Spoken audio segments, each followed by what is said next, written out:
ನನ್ನ ಜೊತೆ ಇಟ್ಕೊಂಡಂಥ ಪ್ರೀತಿ ಇದೆಯಲ್ಲ, ವಿಶ್ವಾಸ ಇದೆಯಲ್ಲ, ಬಹುಶಃ ಅದನ್ನು ನಾನು ಕೊನೆ ಉಸಿರಿರೋವರೆಗೂ ನನ್ನ ಕೈಲಿ ಮರೆಯೋಕ್ಕೆ ಸಾಧ್ಯವೇ ಇಲ್ಲ.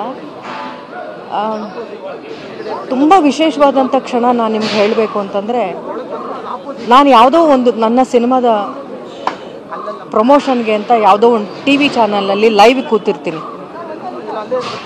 ಲೈವ್ ಕೂತಿದ್ರೆ ಈ ಮೇರು ಕಲಾವಿದೆ ಆ ಚಾನಲ್ ಲೈವ್ ಕಾರ್ಯಕ್ರಮದಲ್ಲಿ ಕೆಳಗಡೆ ಕೊಟ್ಟಂಥ ನಂಬರ್ನ ಫೈಂಡ್ ಔಟ್ ಮಾಡಿ ಅವ್ರ ಮನೆಯಿಂದ ನನಗೆ ಕಾಲ್ ಮಾಡ್ತಾರೆ. ಅದು ಲೈವು ಅಂತ ಕೂಡ ಅವರು ಹಿಂಜರಿಕೆ ತೊಗೊಳ್ದೆ ಲೈವಲ್ಲಿ ಹೇಳ್ತಾರೆ, ನೀನು ತುಂಬ ಚೆನ್ನಾಗಿ ಆ್ಯಕ್ಟ್ ಮಾಡಿದ್ಯಾ, ನೀನು ತುಂಬ ಒಳ್ಳೆಯ ಕಲಾವಿದೆ, ಇನ್ನೂ ಹೆಚ್ಚೆಚ್ಚು ಸಿನಿಮಾಗಳು ನೀನು ಮಾಡಬೇಕು, ಈ ಸಿನಿಮಾದಲ್ಲಿ ತುಂಬ ಚೆನ್ನಾಗಿ ಆ್ಯಕ್ಟ್ ಮಾಡಿದ್ಯಾ, ಇವಾಗಲೂ ನೀನು ತುಂಬ ಚೆನ್ನಾಗಿ ಕಾಣ್ತಾ ಇದೆಯಾ. ಅಂದರೆ ಮೇರು ನಟಿ ಮಾತ್ರ ಅಲ್ಲ, ಮೇರು ವ್ಯಕ್ತಿತ್ವ ಅಂತ ಹಲವಾರು ಬಾರಿ ಅವರು ನನಗೆ ತೋರಿಸ್ಕೊಟ್ಟಿದ್ದಾರೆ. ತುಂಬ ಆತ್ಮೀಯವಾಗಿ ಮನೆ ಕರೆಯೋರು, ಕಲಾವಿದ್ರ ಮೇಲೆ ತುಂಬ ಪ್ರೀತಿ. ಅಮ್ಮನಿಗೆ ನನ್ನ ಅಮ್ಮಂದ್ರನ್ನ ಕಂಡ್ರೆ ಅವ್ರಿಗೆ ವಿಶೇಷವಾದ ಪ್ರೀತಿ. ಯಾವಾಗಲಾದರೂ ಮನೇಲಿ ತುಂಬ ಬೋರ್ ಆಗಿದ್ದಾಗ ಫೋನ್ ಮಾಡೋರು ನನಗೆ, ಬಾರೋ ಮಗಳೇ ತುಂಬ ದಿನ ಆಯಿತು ನೀನು ನೋಡಿ, ನೀವು ಒಬ್ಬಳೇ ಬರಬೇಡ, ಅಮ್ಮಂದ್ರನ್ನು ಕರ್ಕೊಂಡು ಬಾ ಅನ್ನೋರು. ನಮ್ಮಮ್ಮ ಬಂದಾಗ ಅವರು ಮಾತಾಡ್ತಾ ಇದ್ದಿದ್ದು ಏನೂ ಅಲ್ಲ, ರಂಗಭೂಮಿ ಕತೆಗಳು, ರಾಜ್ಕುಮಾರ್ ಅಪ್ಪಾಜಿಯವರು ರಂಗಭೂಮಿಯಲ್ಲಿದ್ದಾಗ ಹೇಗಿದ್ದರು, ಇದನ್ನೆಲ್ಲ ಅಮ್ಮಂಗೆ ಮೆಲುಕು ಹಾಕೋಕ್ಕೆ ಬಹಳ ಖುಷಿ ಇತ್ತು. ಇನ್ಫ್ಯಾಕ್ಟ್ ನಾನು ಜಯಂತಿ ಅಮ್ಮ ಅವರಿದ್ದ ಫ್ಲ್ಯಾಟಲ್ಲೇ ನಾನು ಭಾಳ ವರ್ಷ ಇದ್ದೆ.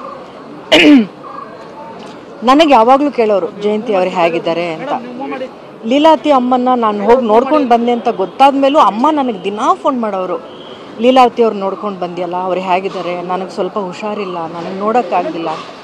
ಅಂದರೆ ಅವ್ರಿಗೆ ಇಡೀ ಚಿತ್ರರಂಗದಲ್ಲಿರುವಂಥ ತಮ್ಮ ಸಹೋದ್ಯೋಗಿಗಳ ಮೇಲೆ ಅವ್ರಿಗಿದ್ದಂಥ ಪ್ರೀತಿ, ನಾನು ಅವ್ರ ಜೊತೆ ಆ್ಯಕ್ಟೇ ಮಾಡಿಲ್ಲ, ಆದರೂ ನಮ್ಮಗಳ ಮೇಲೆ ಅವ್ರಿಗಿದ್ದಂಥ ಒಂದು ವಾತ್ಸಲ್ಯ ಇದೆಯಲ್ಲ, ಆ ತಾಯಿ ಹೃದಯ ಇದೆಯಲ್ಲ, ಅವರೆಷ್ಟು ಮೇರು ನಟಿನೋ ಅಷ್ಟೇ ಮೇರು ವ್ಯಕ್ತಿತ್ವ ಬಿ ಸರೋಜಾದೇವಿ ಅವ್ರದ್ದು.